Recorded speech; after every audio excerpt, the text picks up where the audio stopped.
This meeting will please come to order. Please rise for the Pledge of Allegiance and the presentation of colors by the Navy Junior Reserve Officer Training Corps, followed by a moment of silence. I pledge allegiance to the flag of the United States of America and to the republic for which it stands, one nation, under God, indivisible, with liberty and justice for all. Please join us in a moment of silence as we reflect on those serving in the United States Armed Forces, past and present, the elected leaders for the state of Pennsylvania, and the elected leaders of our nation. We have much to be thankful for in our community.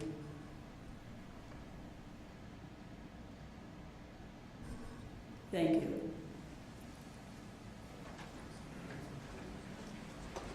Please post the colors. Color guard. Forward. March.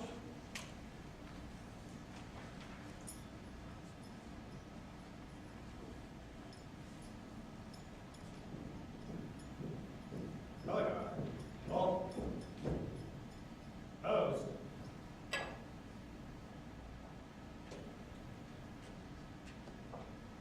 Color.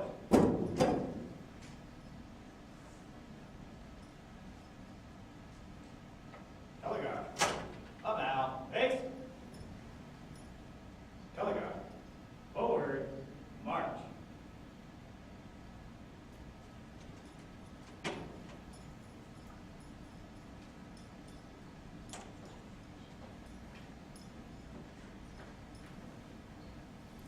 Thank you.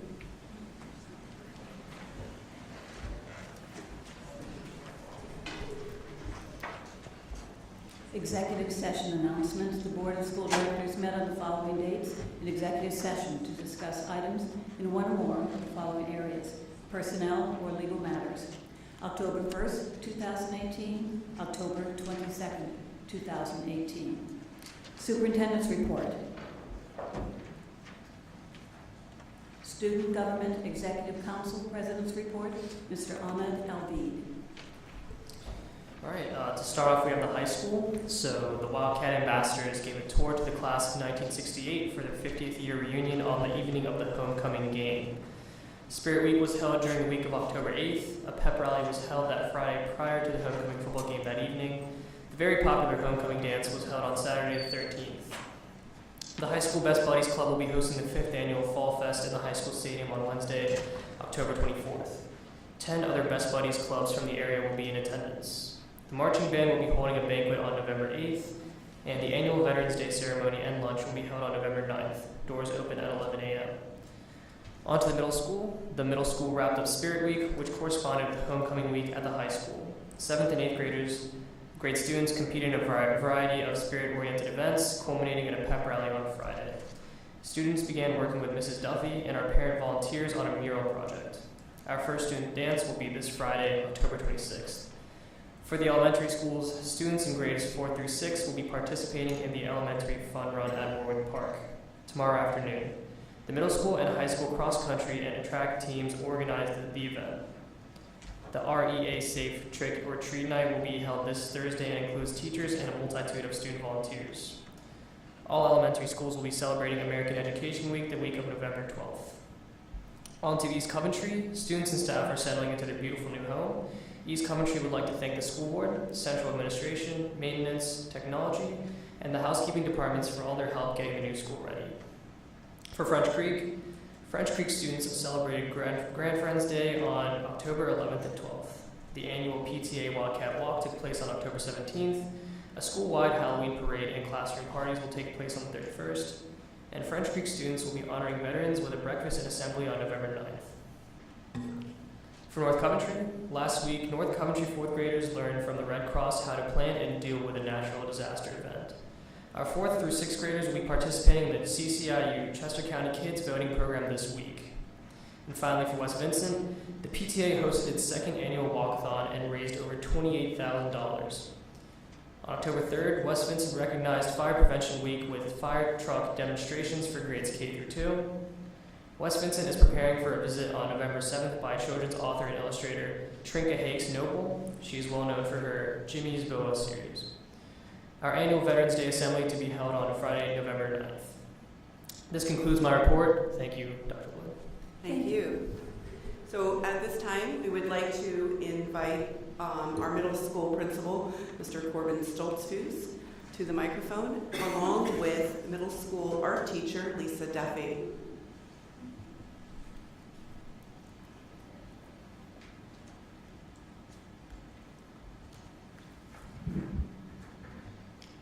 Thank you. Good evening, everyone.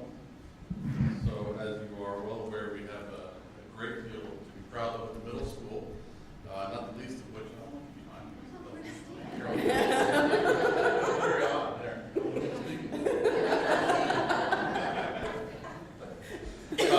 Not the least of which is our art program.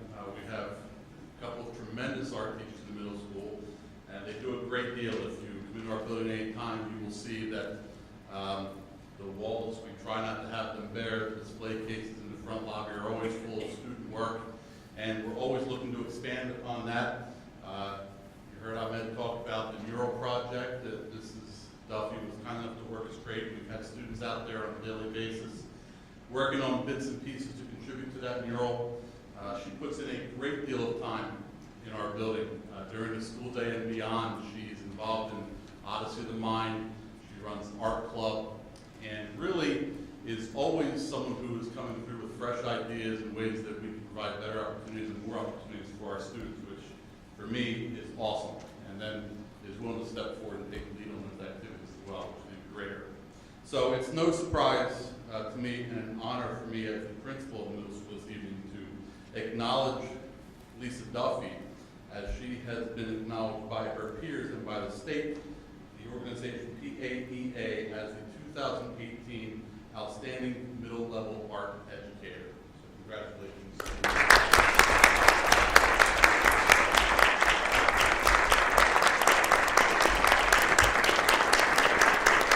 The pictures to take, Mr. Duffy. Thank you, Dr. Lewis. Thank you, and thank you, Mrs. Duffy. What an honor to have you here at Owen J. Roberts. Next up, I would like to invite Dr. Sean Early to the microphone. He has a number of National Merit Scholarship students that he would like to recognize tonight. Thank you, Dr. Lloyd. I'm honored to recognize 4 students tonight. The National Merit Scholarship Program is an academic competition for recognition and scholarships. High school students enter the National Merit Program by taking the PSAT National Merit Scholarship Qualifying Test, PSATs. This serves as an initial screen of approximately 1.6 million students each year. Our semifinalists are recognized as one of the highest scoring students in the state and have completed the application to be reviewed for the scholarship awards. Our commended student is awarded for his outstanding score. So we have 3 semifinalists and 1 commended student. I'd like to recognize Ahmed Ali,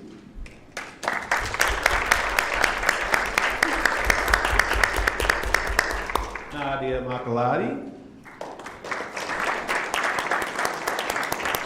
Come on down, Nadia. Come on over, Amid. and that Duffy family is pretty talented. Daniel Duffy is another semifinalist.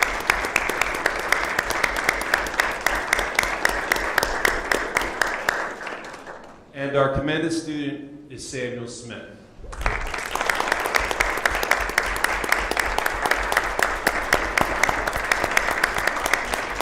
Congratulations. So, yeah, Mrs. Recton would like to get your picture, so if the 4 of you could turn around.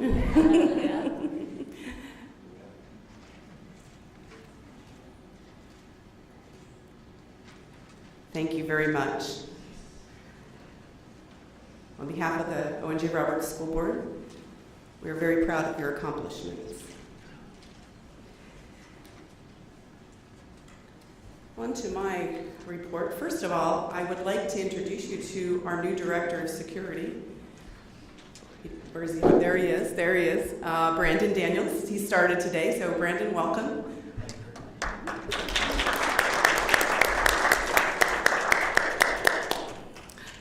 This past week, I was fortunate to be able to attend the PA, SA, and PSBA Annual Leadership Conference out in Hershey, along with Mrs. Booth and Mr. Miner, Mrs. McCreary, and Mr. Fitzgerald. However, I will have to say that the highlight of the conference for me was the North Coventry and East Vincent students that were featured during the Excellence Fair. Our students were certainly impressive out in Hershey. Just in case you're not aware, 4 more of our teams have won the PAC championships. So the boys and girls cross country, girls field hockey, and girls soccer. Boys soccer qualified to participate in district playoffs and will play Tuesday night. Field hockey will play Wednesday night, and girls soccer will play Thursday night. Lots happening here this week. This Wednesday, the Middle School National Junior Honor Society induction ceremony will be held for 8th grade distinguished students. In addition to continuing to uphold the qualities and characteristics these students have demonstrated throughout their academic career, they are expected to complete 15 hours of community service on their own. Students are encouraged to find something that is truly meaningful to them and find a way to give back to our community. Just a reminder that November 6th is a professional development day, and there will be no school for students. Our annual Veterans Day celebration and luncheon will be held on Friday, November the 9th, 2018, here at the high school, and additional information can be found on our website. Also, everyone should have received an email from Dr. Marchini of the upcoming parent and community programs that we will be offering. Information is also on our website. This concludes my report. Parents, if your student was here being recognized, don't feel you have to stick around for the whole meeting, because we're going to move on to our public comment portion. Thank you, Dr. Lloyd. Item agenda number 5, public comment on agenda items.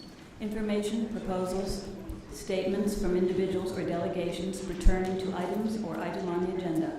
Speakers are to indicate your name, township of residence, and the items on the agenda to which your comments are addressed. Speakers will be limited to not more than 3 minutes. Please understand, this is not a time for dialogue with the board.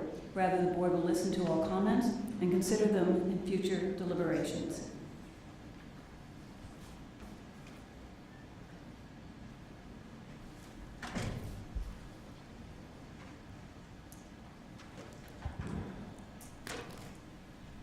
Good evening, board members, Dr. Lloyd, Ms. Cromrag, staff, and residents. My name is Colleen Blue. I'm an Owen J. Roberts graduate and resident of North Coventry. Tonight I'm here on behalf of the Owen J. Roberts Athletic Association, of which I'm the secretary, Michelle Mast is the treasurer, Terry Baker is the vice president, and April Cobb is the president. Rob would like to give you an update of last year's activities. During the 2017-18 school year, the Owen J. Roberts Athletic Association provided for purchasing and supplemental purchase of trophies. Excuse me? This is not an agenda item? It is. It's the superintendent's report and budget. I can't be here. I have a MRI to go to in about 20 minutes. Okay? So it's a quick one. We purchased or supplemented the purchase of trophies, warm-up shirts, flowers for senior recognition night, championship jackets, pom-poms, senior sports banquet, the awards for the senior sports banquet, in addition to the purchase of 2 scoreboards in the high school gymnasium, for a total cost of $30,779.72, which was raised in the concession stand 1 hot dog at a time. The Owen J. Roberts Athletic Association would like to congratulate all the athletes on a successful fall season, especially the boys and girls cross-country teams, the field hockey team, and the girls soccer team on their superb performance at the PAC championships. We wish them the best of the luck on their continued path. We'd also like to present each of you with a letter that is for membership and an invitation to the Purse Bingo, which is being held on November 9th. The next scheduled meeting for the Owen J. Roberts Athletic Association is Monday, November 5th, 2018, in the high school guidance suite beginning at 7 p.m. I know that's a conflict with your meeting. We appreciate you volunteering your time during the fall season in the concession stand to show your school spirit and pride. Thank you for your time, and we look forward to seeing you at the first winter sports event.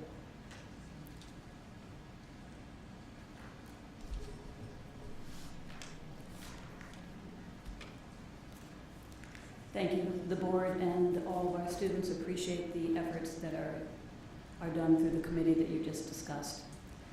Item 6.1, a meeting of the Committee of the Whole was held October 1st, 2018 at 6:15 in the West Vincent Elementary School. The following committees met at this time: Buildings and Grounds, Curriculum and Instruction, Extracurricular and Interscholastic, Finance, and Personnel. The board was provided a draft copy of the meeting minutes. We now have Buildings and Grounds Committee report. Committee report, Buildings and Grounds meeting was held during the Committee of the Whole, as just discussed. There was a previous one on September 10th, 2018. Included in the October 1st Committee of the Whole, also at 6 p.m. West Vincent Elementary School, was discussion of Buildings and Grounds goals, 2017-2018 review, Buildings and Grounds goals for 2018 and 2019 goal settings. The next upcoming Buildings and Grounds Committee is scheduled November 5th, 2018. Updates: October 5th, 2018, the new East Coventry Elementary School hosted a ribbon-cutting ceremony for students, staff, administration, and board members. High praise is deserved for East Coventry Principal Todd Oswald and Owen J. Roberts, Central Administration staff for this highly successful event. First day of class, October 9th, 2018, proceeded smoothly. The October 19th, 2018 East Coventry Elementary School Community Open House was also well orchestrated and received by a large and enthusiastic community population. Punch list meetings continue for East Coventry Elementary School, as well as discovery efforts regarding the performance of the biobasins. Closeout efforts are continuing for East Vincent Elementary School. Tonight's agenda contains 3 change orders under new business.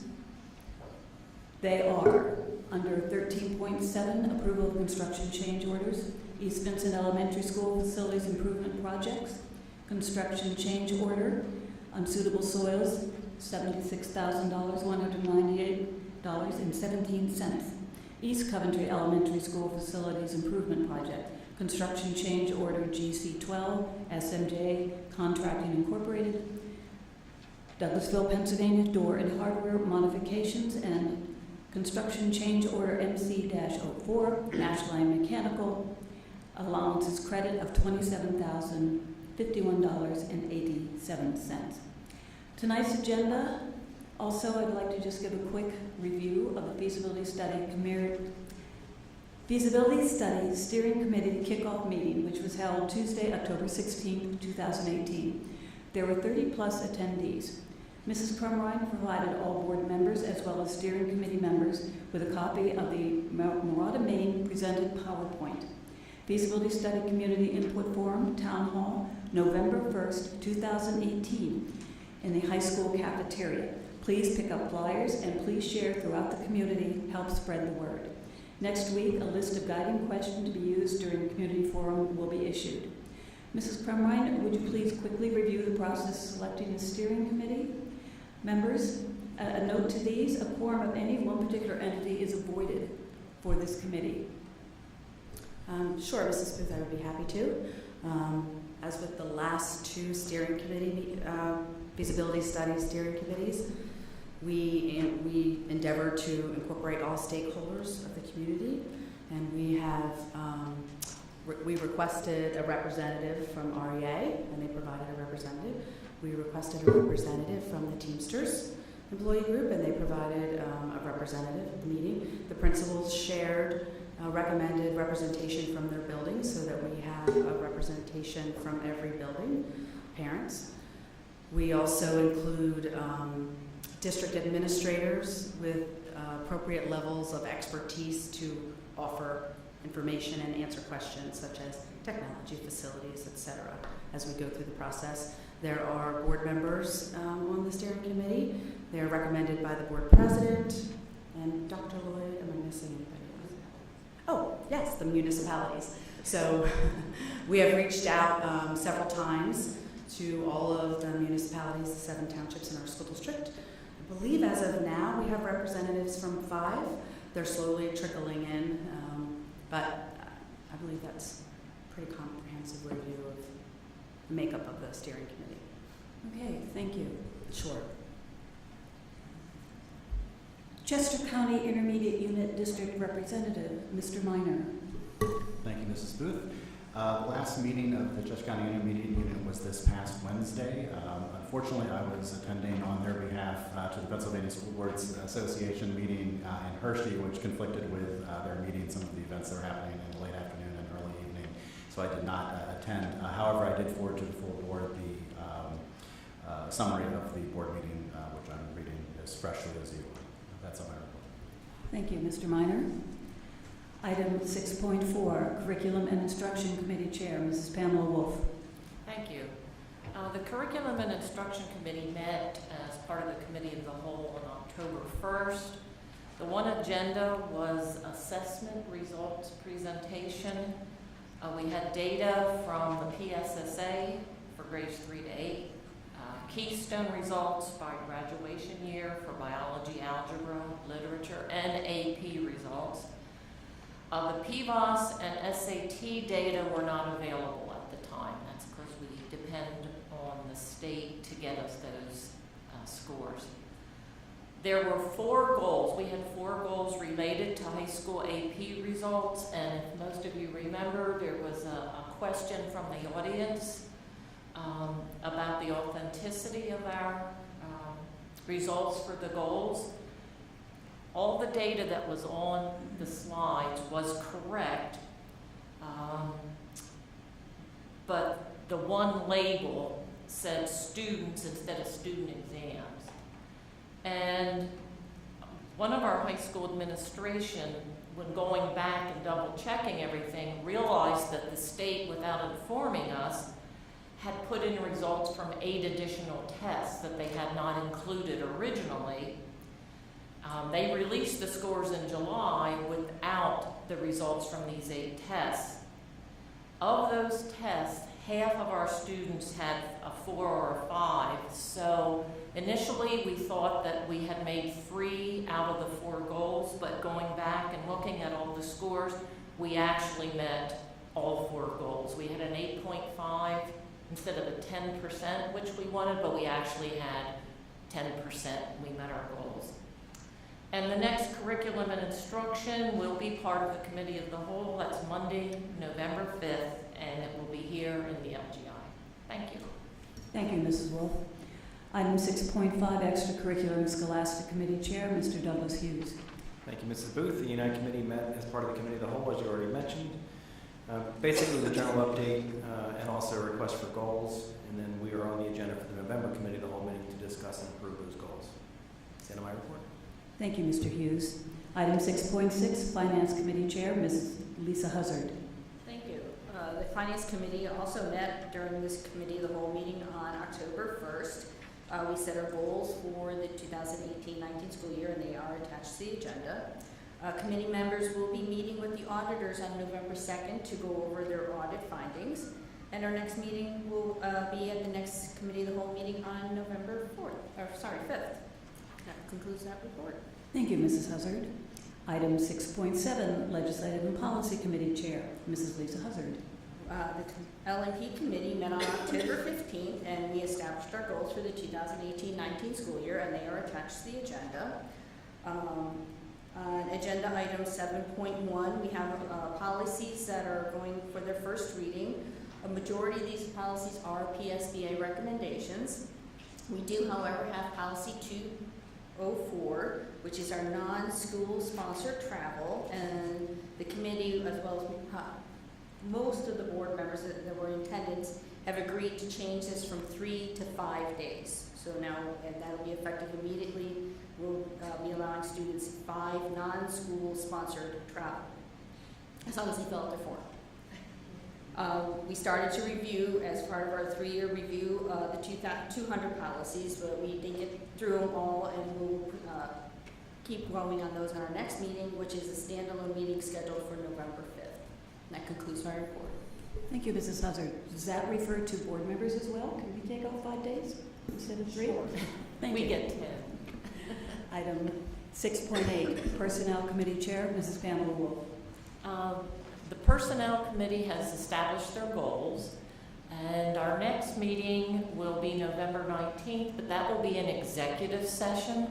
because we will be discussing contracts, and all issues dealing with contracts and specific employees are discussed in executive session. Thank you. Thank you, Mrs. Wolf. Item 6.9, Pupil Services and Special Education Committee Chair, Ms. Leslie Prophet. Thank you. The Pupil Services Committee met on October 15th following the LMP meeting. The committee discussed goals as well as the dates for the Sleep Health Forum that were announced on Monday, October 29th from 7 to 8:30 and Tuesday, November 13th from 7 to 8:30 in the high school LGI. The high school guidance department also shared with us the work that is being done for our high school students for college and career prep.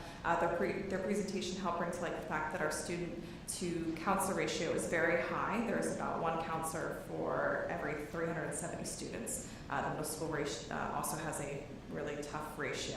This is definitely something that we would like to keep in mind as we begin planning for the 2019-2020 budget.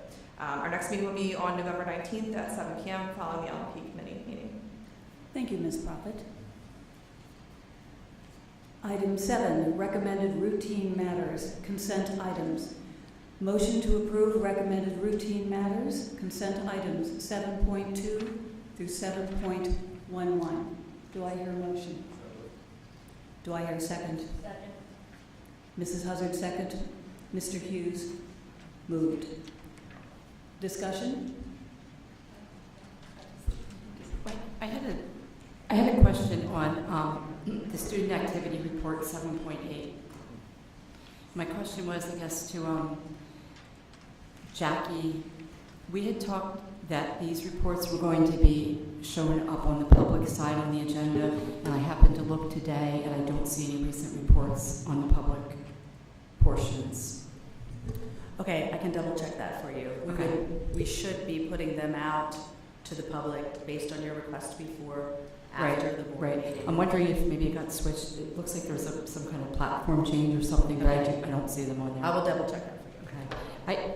I had another question on the policy regarding the use of the inhalers, and somebody in the community asked me if we were also going to include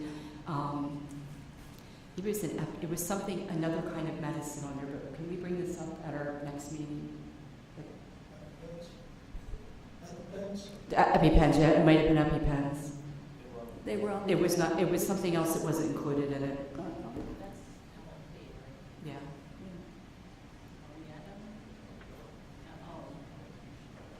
Oh, Mrs. I'll send Mrs. Hazard, I'll send you an email regarding that. Mm-hmm. I do have a question about, I was under the impression that the student activity reports only go on after we have voted on them on the public agenda, so they Correct. wouldn't have been on today. That's true. Right. This particular meeting wouldn't be on, but past meetings should be Yeah. on. Yeah, And- past ones, but not the ones we're voting on right now. They'll go Correct, on but I checked, and the past ones are not on there for several months, so. I'll double check it. Yes, thanks for clarifying both of that. Is that satisfied as far as board discussion? Those in favor? Aye. Opposed? Motion carried. Thank you. Item 8, approval of routine matters, consent items 8.2 through 8.3. Do I hear a motion? Mrs. Wolf moved. Mr. Hughes, second. Any discussion? I have a question about that too. I'm sorry.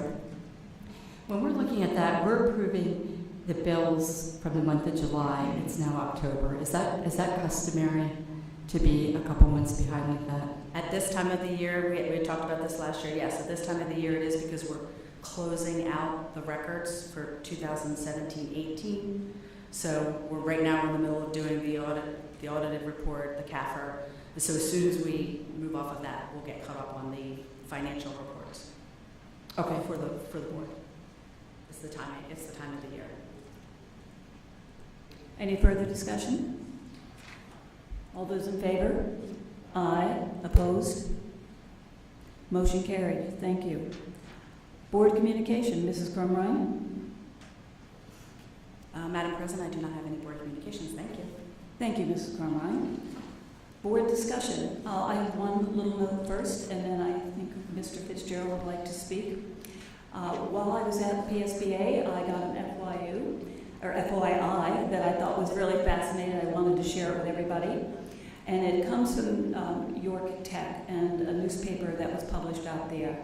York Tech is one of 3 that offers specific program exclusively and the only comprehensive technical school with a distinction according to the IB website. The other 2 are Owen J. Roberts High School in Pottstown, of course they say Pottstown, really Chester County, and the ACE Charter School in Camarillo, California, which focuses on architecture, construction, and engineering. Only 5 schools in Pennsylvania include this, but we are one of only 3 high schools in the entire country that include this opportunity for our IB pathway students, and I think that is remarkable and something we need to be very proud of and talk about whenever we have the opportunity. Thank you. I think Mr. Fitzgerald wishes to share some key takeaways from the PSBA. Thank you, Mrs. Booth. So, as Dr. Lloyd had mentioned, last week I was out at the PSBA School Leadership Conference. My first time to be able to go out there to that conference, and there's a couple of takeaways I had from that conference that I thought was good for the board and good for the public in general to understand. So the conference was well attended, plenty of opportunities to go ahead and discuss problems we're having at different schools, different ways people are handling those problems, and a bunch of networking going on there. And for sure, the highlight of the show for me was seeing any and all of the students that came out to the event to showcase all their work. And East Vincent and North Coventry showed extremely well with their STEAM project.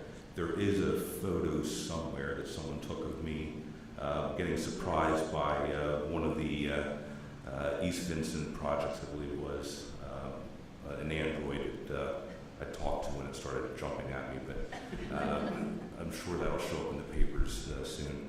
As far as the key takeaways on it, there was a really good keynote speaker, Chuck Underwood, for the generational disruptions of education, where he went through all the different generations from the GI silent baby boomers all the way through to the next generation, and where those generations fall in terms of being volunteers, their philanthropic activities, legislative, and methods of learning. And it's really good for ourselves in terms of communicating with the community, but I think also some of our organizations that try and solicit either monies or volunteer efforts or something like that to understand the generational aspects of it. And Chuck Underwood had done a few years ago, probably more than a PBS series called America's Generations. So that's the PBS series, America's Generations. It's excellent to go ahead and understand those generational differences and how to go ahead and target those audiences. Another keynote was Rachel's Challenge. That's a rather emotional topic because it deals with an individual that passed away in the Columbine shooting, and the work that she had done prior to her passing to go ahead and do basically random acts of kindness to try and stem harassment, bullying, things like that. So her father started an organization called Rachel's Challenge. It's rachelschallenge.org. And every year they touch the lives of about 1.5 million people globally and go to about 1,200 schools and businesses to go ahead and carry on that message. And there's just too much information to go into here, but anyone that wants to go to Rachel's Challenge and look at that, I think that's really powerful stuff and something I think even from our school district that we should be looking at, maybe bringing that program in here to touch the lives of our students. From there, I'll get through the rest of these quickly. There were different educational sessions, 3 of them on safety, security, and student mental health because those go together. The key takeaways from that were that within our safety and security assessments, which I think we're doing a pretty good job of here, One of the things that was interesting, because it came up recently, was public access to outside facilities. So when we're doing our feasibility study and we're looking at, rightfully so, public access to our outside facilities, one of the problems that a lot of school districts have had is that they get the public to go ahead and use things like public walking trails during the school day, even though signs might be posted up on there, and then they end up with trouble with security alerts and so forth on that. So that's something to keep an eye out as we're trying to go ahead and integrate more public uses of our facilities, sometimes with things like a feasibility study. They also were very interested in having a chief intelligence officer in the school, that when they were having different events at a school, especially large events, that they had someone who was sort of a central point of knowledge, even within individual schools, that really understood who was going to be attending the events, what kind of things were going on with those people at the events, and it was sort of a central repository for other people to contact in terms of knowing what kind of threats might be exist at a particular event. Also, student voice, student involvement, student health.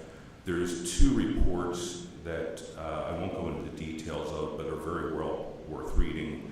It's the Student Voice Report from 2016 and the Pennsylvania Youth Survey PAYS, which looks at students' perception of how they approach school, how teachers' perceptions of students, and just sort of a gut check with both students and teachers and parents and administrators to get everyone's different perspectives. And one of the things that was sort of alarming in some of these studies is that from grades 6 through 12, there seems to be a large trend in the way that students' engagement in the schools tends to roll off. And they're more disinterested in school. So, and they offer a couple of different approaches for how to counteract that.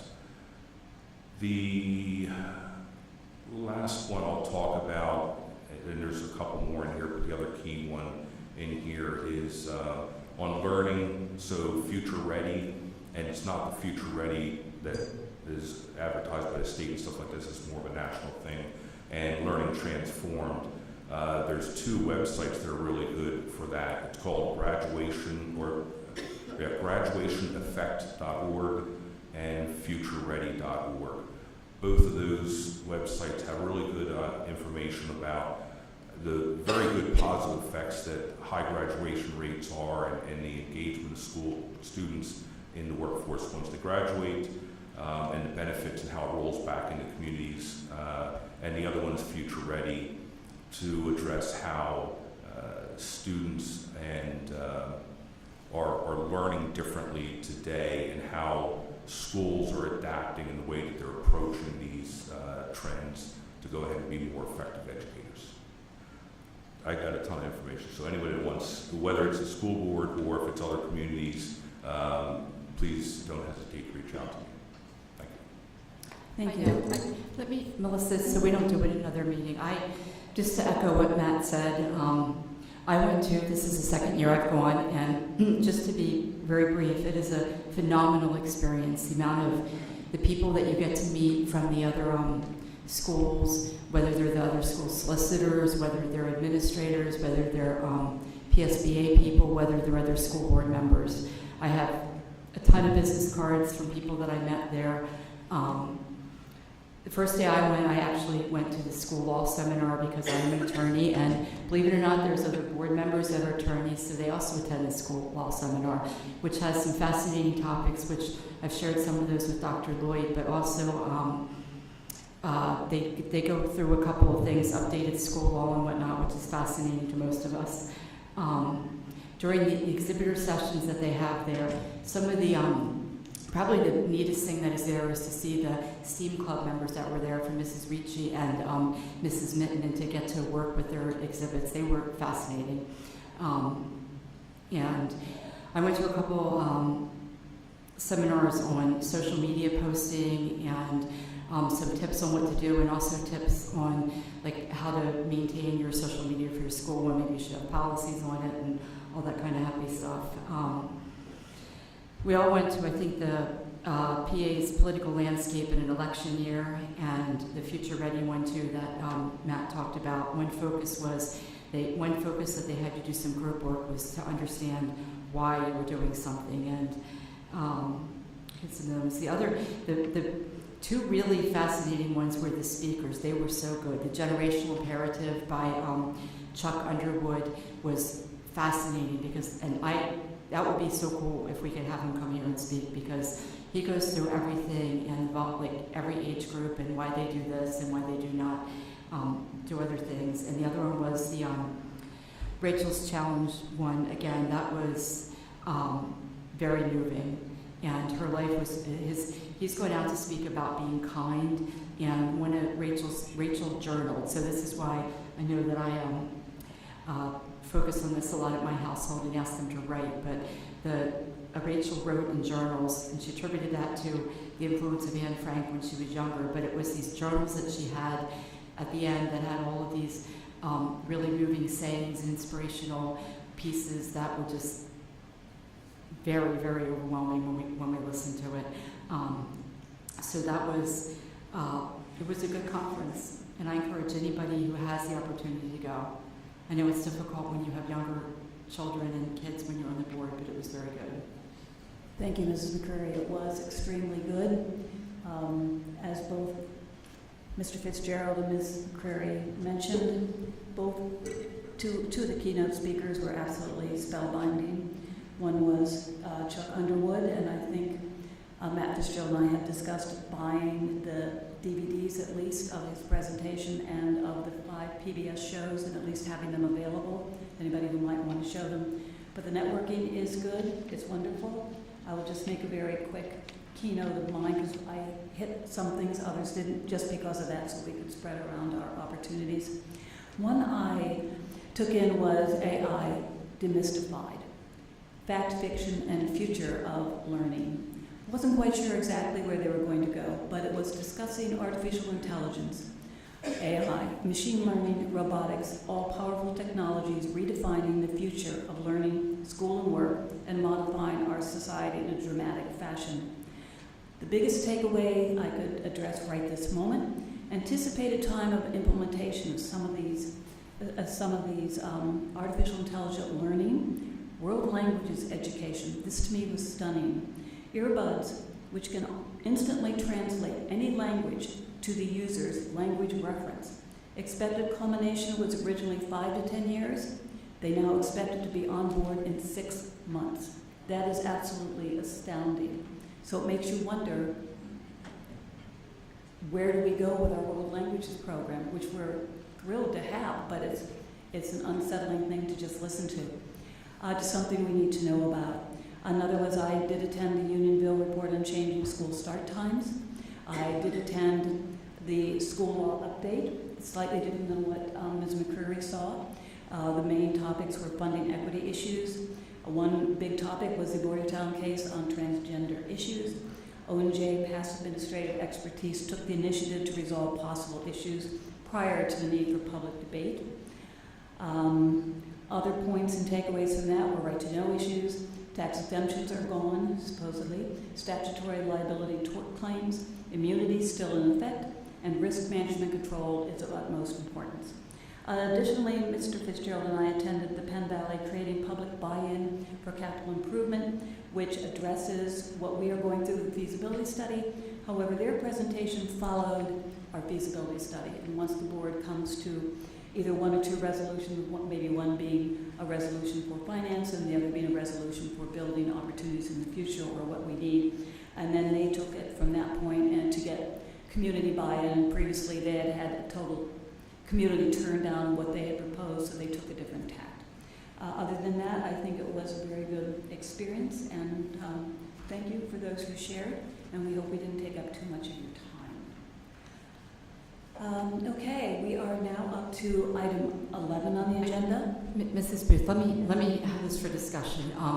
I found the note that somebody had asked me to ask. It was about, for the medicine, it was to ask about glucogen or glucagon, I don't know if I'm saying that right, for the children that are diabetics in the district.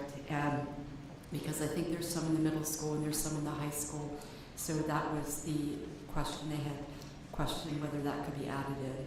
Okay, good, but I think there is policy on that. We had an issue a few years ago on the elementary schools. So we will review all of that and take it back up. Right. Right. Okay, thank you, Mrs. Speaker. I do have something else, Mrs. Booth. I would like to ask if we could put on the next agenda the regulation 006, which is the request to put an item on the agenda. Because I did submit a request to have the simple topic of feasibility study made into an agenda item.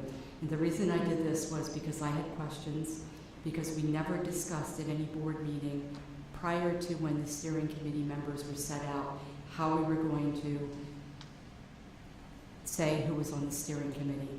And my concern was that we have people from every generation and who might be involved in our school, because we don't, for example, have any senior citizens on our steering committee. And, but you're also a board member, though, Pam. Very senior citizens. I'm not being sarcastic, but honestly. Well, but all the board members weren't even invited to participate, Pam, were we? Mrs. Whitlock is a senior citizen, and she is not on the committee.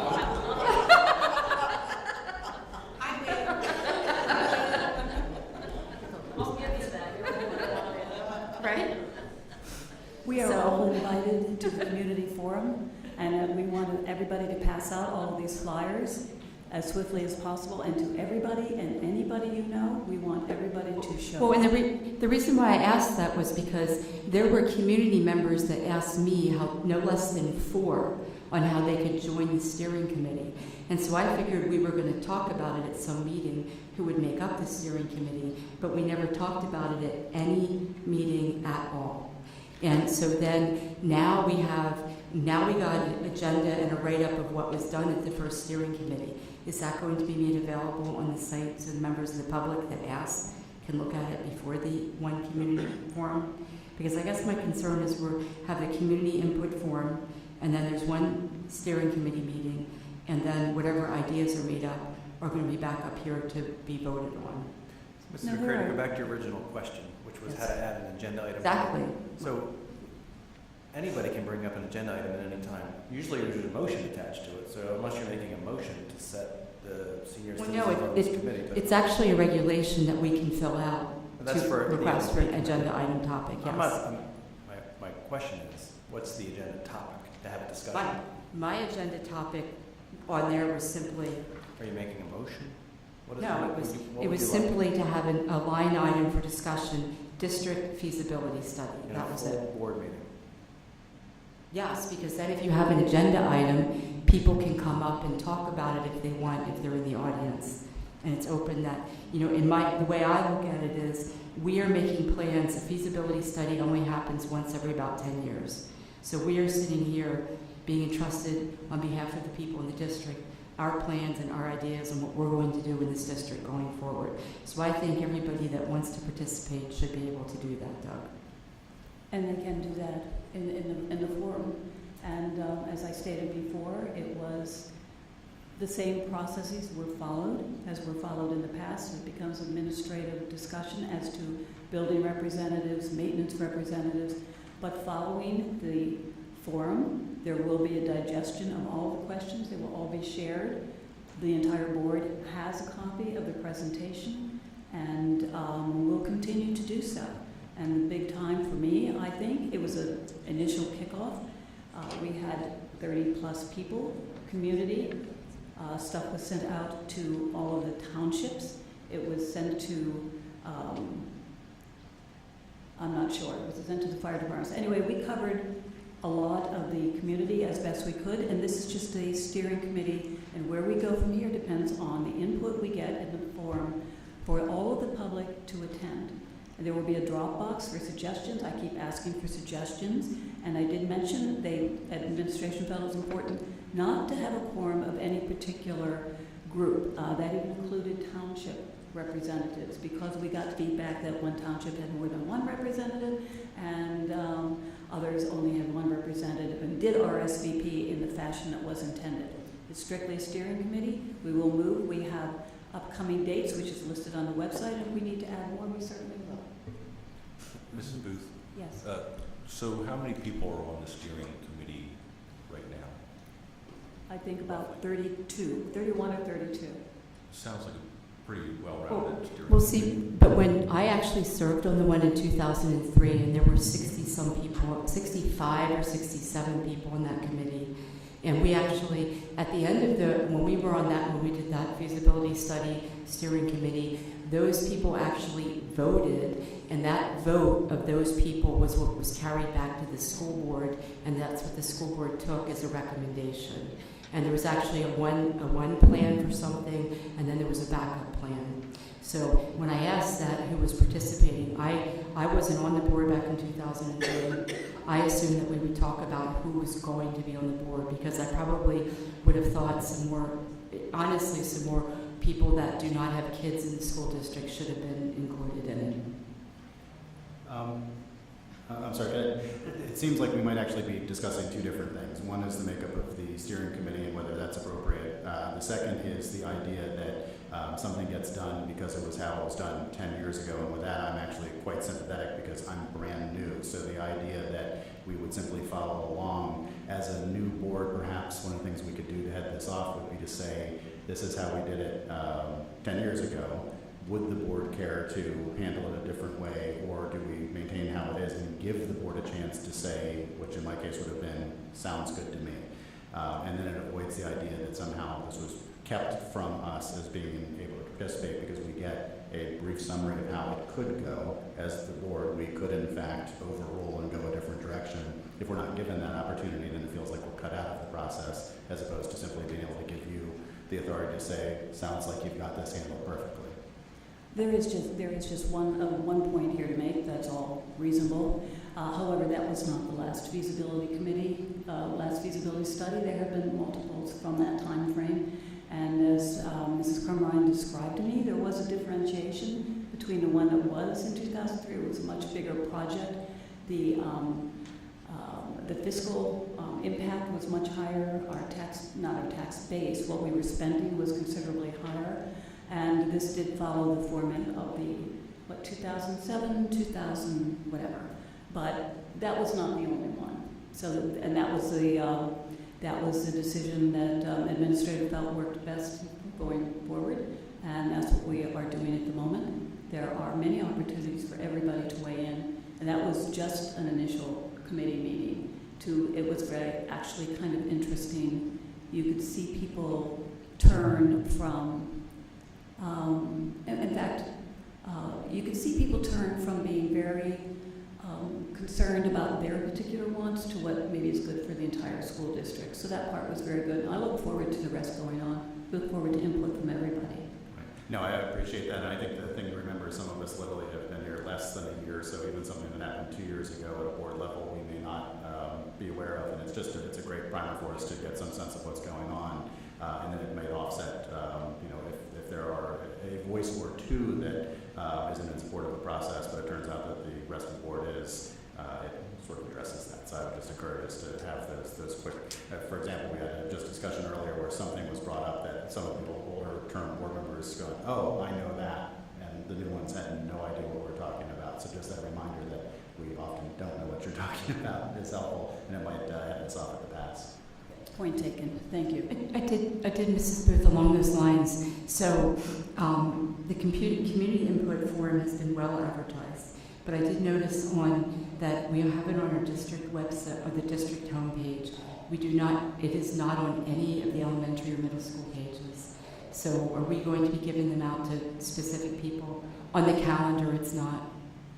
I looked at all of them this afternoon. It's not on them. So, and then my concern is how will we get it out to the senior citizens? If you want, I could maybe talk to you, Mrs. Recton, later and tell you some thoughts on that. But just want you to know it is on every school's homepage. it's not on the calendars at all, though. So. No, I just looked at them this afternoon, Doug. We will have it added to the calendar. I know that it's appearing on all of the home pages because they all link to the main page. Just to follow up, Mr. Minor, your point's well taken. When the board approved the feasibility study, they charged us with starting the study. And so we looked at how the committees were formed in the past and recognized that the last study that was done in 2012, 2011 was not representative of the entire district. I'm not sure how they selected the people that were on it, so we set out to be more purposeful in asking principals to ask parents that were active in their schools to participate. Some of the people that are on are PTA presidents and PTO, not all. We also recognize that every municipality wasn't represented before, and so we set out to purposefully invite them, and if they didn't respond, to respond to them. And then the administration, obviously. One of the things that we are guarding against is a quorum, whether it's our own board or whether it would be a municipality having a quorum on there. So we did a little bit different when we went back and looked at who were on those other studies. This is a much smaller study than that one that was done a while ago with 65 people on it. And then we were also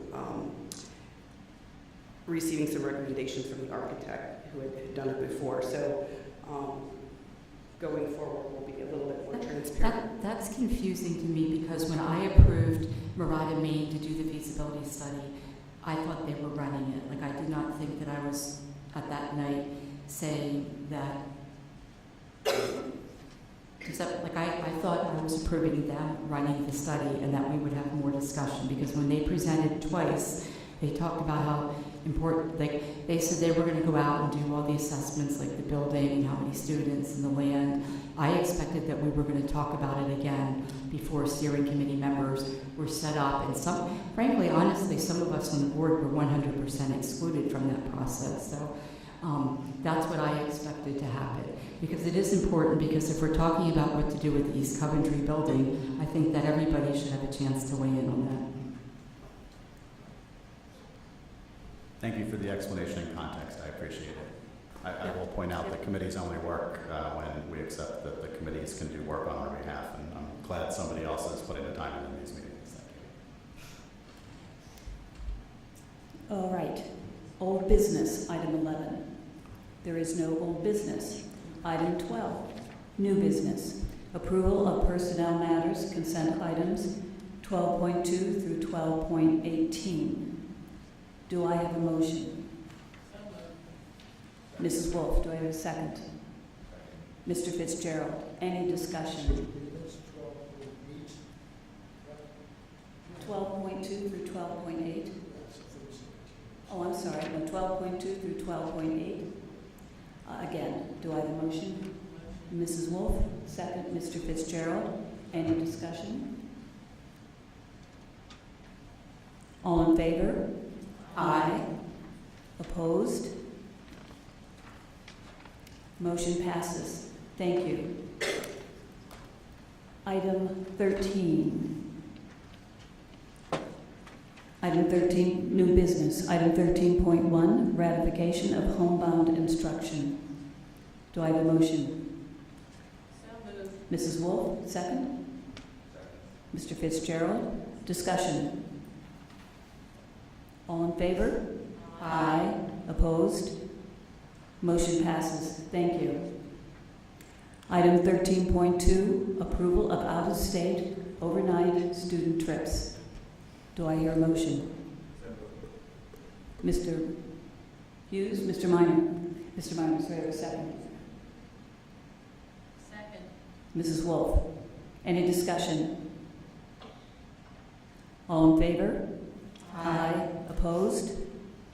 Motion passes. Thank you. Item 13.3, approval of student activity clubs and organizations. Mrs. Huzzard moved. Do I have a second? Second. Mrs. Wolf, any discussion? Yeah, quick question. Yes. The process of these, who may know this and this may just be something for another time, there apparently we have to approve the club, approve the advisor, I guess, and also treasurers and accounts. One club that one of my children was involved in didn't realize that they hadn't actually been approved for one thing because they thought when they picked the other it was automatic. Could we get at some point just sort of an explanation of what the process is, and is there a way to streamline it so the advisor themselves know what they're actually getting into, because they were held up just through miscommunication, I think, and lack of experience. But the one suggestion that came out of that, I think, for everybody is it would have been nice if it was just on a single form with a bullet point of this is the process, because they had to wait 2 different meetings to get 2 different things approved. Sure, no problem. We can send out a summary and then I'll make sure I speak with Mr. Richardson. Right. And we'll try to streamline that. Okay, thanks. You're welcome. Thank you. Any further discussion? All in favor? Aye. Opposed? Motion passes. Thank you. Item 13.4, approval of confidential waiver agreement and release. So moved. Mrs. Wolf moved. Do I have a second? Mr. Hughes. Any discussion? All in favor? Aye. Opposed? Motion passes. Thank you. Item 13.5, approval of tuition agreement. Do I have a motion? Mr. Fitzgerald, do I have a second? Second. Mrs. Huzzard, any discussion? All in favor? Aye. Opposed?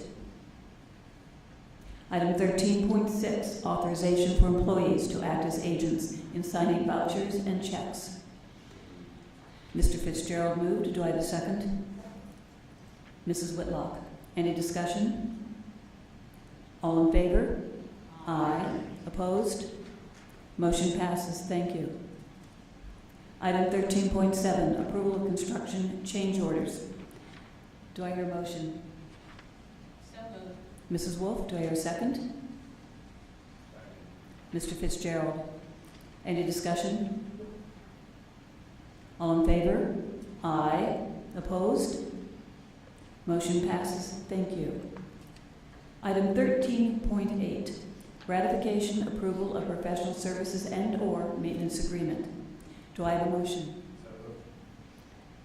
Mr. Bynum. Second? Second. Mrs. Wolf. Any discussion? All in favor? Aye. Opposed? Motion passes. Thank you. Item 14, public comment. Again, information, proposals, and statements from individuals or delegations pertaining to items, pertaining to anything not necessarily on the agenda. Speakers are to indicate your name, township of residence, and the item or items to which your comments are addressed.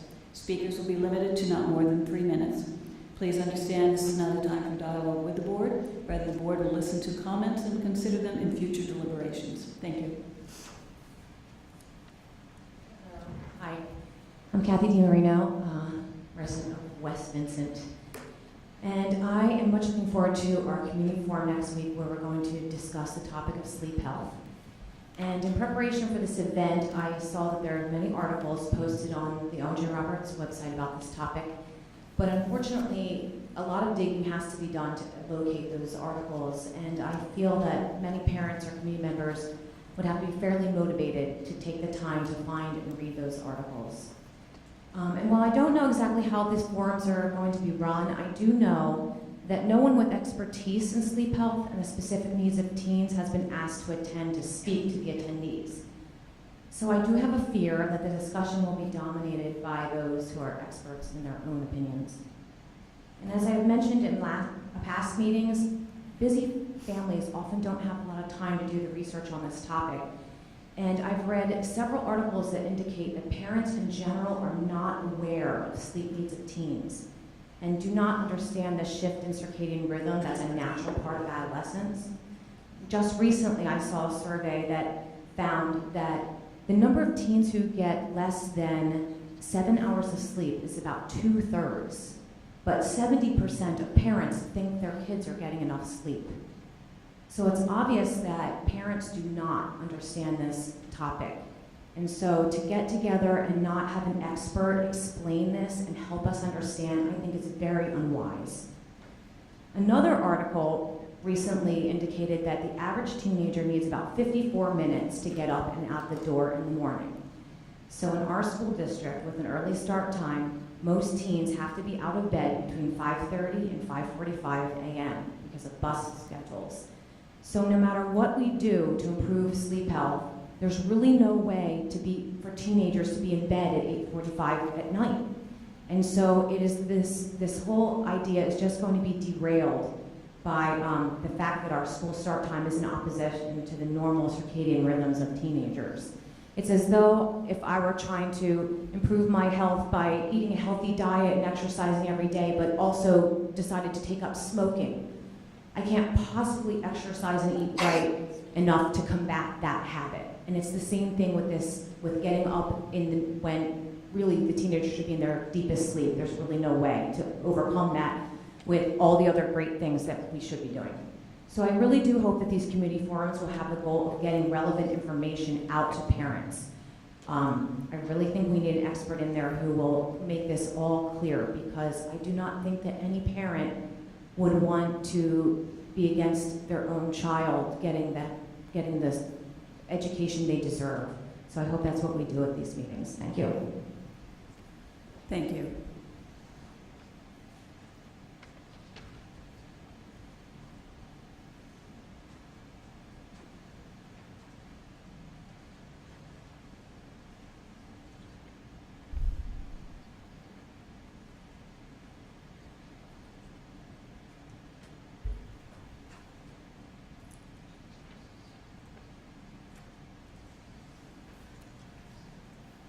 Good evening, everyone. I'm Cheryl Herzog from Warwick County. Last week, Pennsylvania Senate passed SR 417, a bill to look at school start times. It was passed unanimously. This indicates the growing interest and concern for the health and safety of our teens in the state. The resolution calls for the Joint State Government Commission to form an advisory committee to do a study on secondary school start times in the Commonwealth and report those findings and recommendations to the legislature within 12 months. In his introduction of the bill, Senator Dinniman cited many of the major studies that we've talked about here from the medical, psychological, and sleep research organizations. He further mentioned that the U.S. Department of Health's Office of Disease Prevention and Health has made sufficient sleep for high school students an objective of its Healthy People 2020 program. This resolution, SR 417, requires the Joint State Government Commission's Advisory Committee to consider all of the recommendations of the organizations mentioned on the establishment of later school start times, and to include an assessment of the health, academic, and safety benefits associated with establishing later start times. I'm happy that Owen J. Roberts is already working on this, and I'm looking forward to the community forum next week. Thank you. Thank you.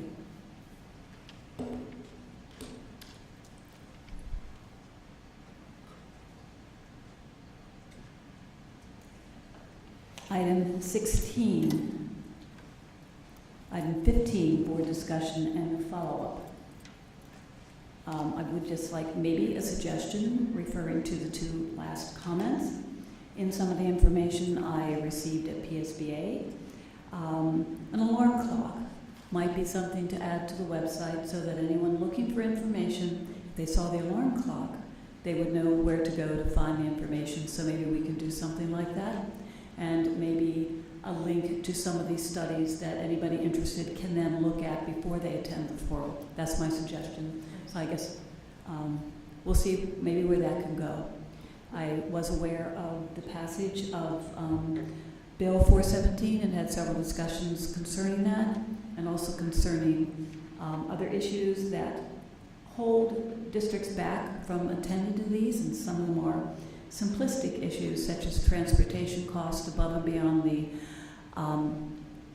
the geographical distance of our own school district, 10 miles beyond in a radius that extend the financial impact of transporting students to private and charter schools. And those things should all be looked at in combination because they affect our ability to respond to situations such as that. That's just my board discussion following that. Is there any other board discussion and follow-up? No, I was just going to say, Dr. Marchini did a great job sending out the email that he sent out about all the parent programs, which I think went out today, so. Yeah.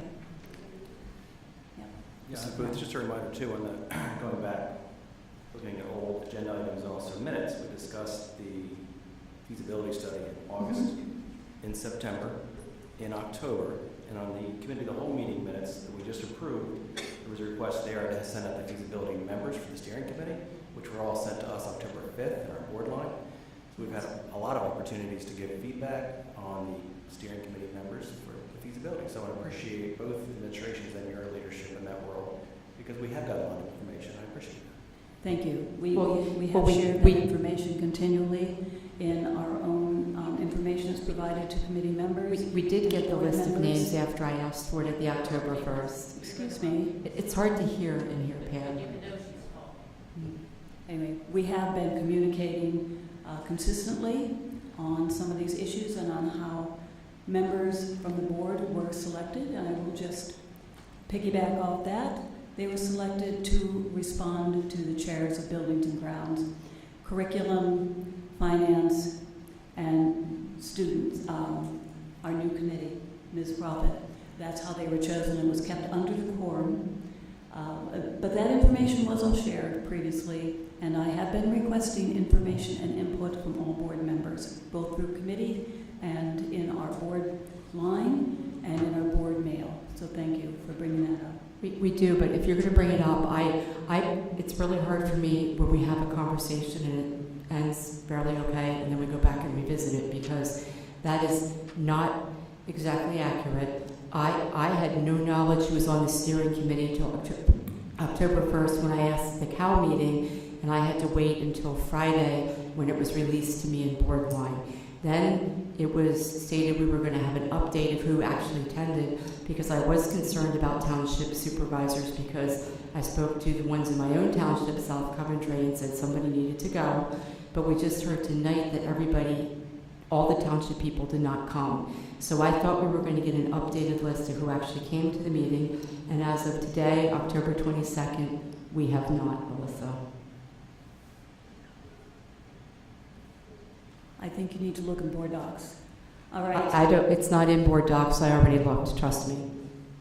I'm not sure if this is for this item or the next item, but I do want to follow up with a discussion that I had with Dr. Marchini that followed from a discussion of nursing services. One of our student constituents brought up the fact that apparently in none of our schools did any of the tampon machines in the bathrooms have anything in them, and had not for her entire career at Owen J. Roberts. And she obviously had an issue with that. The fallback apparently is to have to go ask for a nurse for a tampon, and that seems inappropriate. It seems like it leads to a violation of what's going on with you that is really not appropriate. It also adds to time that then requires your teacher to be questioning you as things are going on. Then she actually pointed out further that apparently we charge for them when they are in the machines. And I question whether or not we would charge for toilet paper. It seems when we are the parents of these children, there are basic bodily functions we should be covering for. So I guess it's partially a request for information. What is this saving us?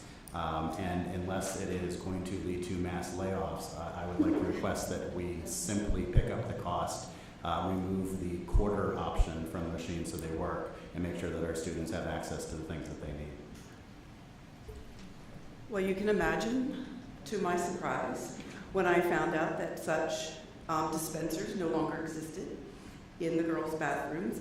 And so after some research on why they were removed, so when the whole issue of toxic shock syndrome came onto the scene, apparently, this was long before all of us would have had children in the school, there was quite a concern amongst the moms in the community about having such a dispenser in the lavatories. And so they were removed. And as a result, young ladies that wanted to use that would need to go to the nurse. We have the dispensers in many of the bathrooms. They're simply empty. And that was, 1980? Right. And so that we stopped filling them. And so Mrs. Carmine and I were surprised to find that out, because it's the first time that it's been brought up. And so I totally agree. I don't think we need any kind of vote, forum, committee, or anything. That's something that should be accessible to our young ladies. So we're on it. Do we have to, no, I'm just serious, do we have to rediscuss the issue of toxic shock before we do that? Was there any kind of determining factor in the vote? You don't remember? Okay, it was just done per request out of fear, I guess? Okay. You're right, because when it first came on the scene, if you remember, and all of us were of an age where we can remember when that did come out and how frightening that was and how afraid they made women feel about using that product. And so I think that we do a much better job of educating our young ladies today in this area, and that we can always put some sort of poster, label, reminding young ladies about the proper use of them. So, and Ms. Wolf also made a good point that the alternative, having pads as an alternative to Tampax or tampons would be probably a good idea to consider as well. So this might be more of a process, but I'm glad that we're responding to it, because it's something that it inspires chuckles, but it is actually something that's extremely important for the girls that are in our school, the young women. Right, in essence. right, that is, I think it would be incredibly embarrassing. And so thank you. Thank your daughters for bringing it to our attention. Agenda item 17. This meeting is adjourned. You will find future meeting dates as agenda item number 18 attached to your minutes or your agenda. Yes, there are flyers up here for those who don't have them. There are a lot of flyers. Take them, put them everywhere, anywhere that you can find.